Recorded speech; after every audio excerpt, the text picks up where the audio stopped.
Sunday on Denver 7. I feel like the time is coming to change, the time for just positive recognition in the Native community. Working to better represent Native Americans. Details on the meeting happening today that could lead to lasting change. It's a trend moving across the metro. Business owners feeling pushed out of their neighborhoods. Why those in 5 Points are blaming outside investors. And check this out. Students at DU now have access to snacks 24/7. And it's all thanks to AI. Good morning and welcome to Denver 7 News. I'm Jessica Crawford. Happy Sunday, everybody. Let's take a look outside right now off of Lookout Mountain. Oh my goodness, clearly some clouds moving in this morning. Let's bring in meteorologist Lisa Hidalgo for the latest. Lisa, that's very beautiful, but also at the same time, looks like we can expect some rain. We picked up a little bit of rain overnight. Yeah, a cold front raced through overnight. Now skies are going to start to clear out here, but you're going to find some damp roadways early this morning. We picked up a little snow in the mountains too. It's not going to be as warm as yesterday, and some of these clouds that are now lingering will clear out here by this afternoon. We'll see more sunshine. Mid to upper 30s right now. Your wake-up forecast not nearly as warm as what we saw yesterday. We're going to be in the 30s and low 40s through early morning. Closer to about 50 by 12, and then we'll hit highs this afternoon in the mid to upper 50s. We have Denver at right around 55 to near 60, a little cooler to the north near Longmont and Fort Collins, and you'll find 30s in the mountains, where yesterday we had 50s, it'll be 30s out west, so much colder if you're getting in any spring skiing or snowboarding. Coming up, we'll take a look at when we have a better chance for a little bit of snow here in town. Jessica? Lisa, thank you. The push to better represent Native Americans across the state continues this morning. The Colorado Geographic Naming Advisory Board is meeting to get the ball rolling to remove the word squaw from dozens of landmarks. One mountain in Idaho Springs, renamed late last year, is now Mestahe Mountain. Denver 7's Christian Lopez joins us live now. And Christian, those in the Native American community say this is a long time coming. Yeah, and there is still a lot of work to be done, but the state is showing that it is supporting these tribal communities. And as you mentioned, there is a meeting happening tonight. And during this meeting, the Colorado Geographic Naming Advisory Group will be discussing removing the word squaw from several Colorado landmarks. And back in November, the federal government declared this word a derogatory term and began the process of removing it and replacing it on federal lands. Over generations, the word became known as racist and a term that belittles Indigenous women. And for many like Morningstar Jones, who is part of the Mestahe Coalition, it's a lot more than just a name change. I'm feeling excited. I'm feeling just happy all in general. I feel like the time is coming to change, the time for just positive recognition in the Native community. Our voices are finally being heard. And there are around 30 locations that include this word that will be up for discussion during that meeting tonight. Reporting live in Denver this morning, I'm Christian Lopez, Denver 7. Christian, thank you. Interior Secretary Deb Haaland will be in Colorado tomorrow. Secretary Haaland and Agriculture Secretary Tom Vilsack will be in Boulder County to discuss ways to fight wildfires. The visit is part of the Biden administration's rural infrastructure tour. The rebuilding process in Boulder County takes another step forward tomorrow. The county is hosting an online workshop with residents to focus on building code requirements and energy efficient codes. There's hopes that people will also find out which neighborhoods will be cleaned up first. That report was expected to come out Friday. As of last check, officials are aiming to have work underway in the next 2 to 4 weeks. Tomorrow's virtual meeting starts at 6 p.m. You can register to attend on Boulder County's website. It has been a violent and tragic weekend here in the metro. Families and friends are grieving the losses of 7 people killed in car crashes Friday into Saturday.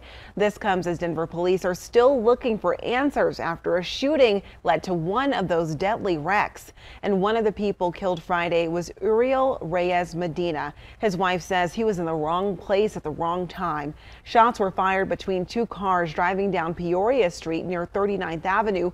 One of those cars then drove into oncoming traffic and into Medina's truck.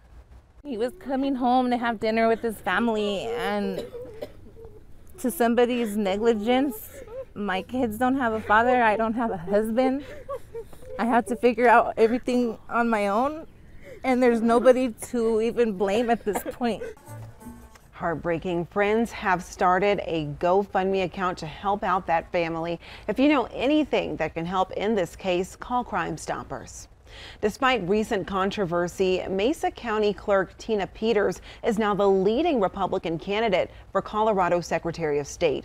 Peters received just over 60% of the vote at the Colorado GOP Assembly. Secretary of State Jenna Griswold's campaign team sent out a statement on the results, saying in part, Tina Peters, through her words and actions, is a clear threat to Colorado's elections and democracy itself. She's unfit to serve as Colorado Secretary of State.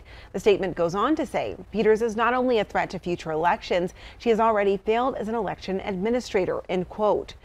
The campaign is referring to allegations that Peters tampered with election equipment. She was indicted following a long-running investigation into how sensitive election information ended up online.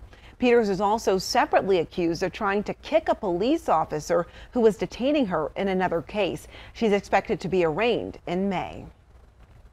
A former Teller County deputy is behind bars after barging into a home in the town of Florissant with an assault rifle, then threatening to hurt the people inside. According to court documents, 44-year-old Mark Bissett drove to a home on a four-wheeler, telling one of the residents that he would fight anyone. The victim tells police that Bissett seemed intoxicated. Moments later, Bissett would then return to the home with an assault rifle, telling the victim to open the door, threatening to kill him if he didn't. The Teller County Sheriff's Office says they fired Bissett, who is now facing multiple charges, including burglary, felony menacing, and criminal trespassing. Now to a historic Denver neighborhood where many local businesses have spent the last 2 years struggling amid the pandemic. Now some business owners in the 5 Points area say there's another threat to their livelihoods, and this time it's coming from the form of outside investors. Denver 7's CB Cotton explains. Some businesses here in 5 Points tell me growth is a top priority, but after a recent lawsuit between them and an investment firm, they're left wondering who they can trust. Like the intersecting streets of the 5 Points neighborhood, some business owners in the area feel they've crossed paths with bad interest. We have community pillars like Welton Street Cafe and other companies and other businesses that are not here anymore. And LeJean Vivens says that's because of predatory investors. He's a co-owner of restaurant Agave Shore and says last week he settled a lawsuit with an outside investment firm who became the de facto landlord. He says the firm offers to invest money to help businesses grow, but when things don't go their way, they push people out. They were suing us for forcible eviction, for back cams, back rent, and other minor items. The cams are common area maintenance. It's snow removal, it's security, it's those type of items, the trash. Denver 7 is choosing not to name the investment firm, but the firm still has ongoing litigation with other businesses in the area. Now that Vivens has settled, he wants to speak out on behalf of others who feel silenced or pushed out. We definitely are scared for people who say, I'm here for black business. Well, the question I pose is it only the black businesses that you own a part of? So on Saturday, he and others voiced their concerns at a meeting held to help connect black business owners with financial resources. But for Vivens, the meeting was about helping others protect themselves. Who is here to protect us against landlords? In 5 Points, I'm CB Cotton, Denver 7. New technology is making grabbing a snack between classes all the easier for students at DU. We're taking a closer look at how that works. And the Arvada Kite Festival is today, where you can find this free family fun.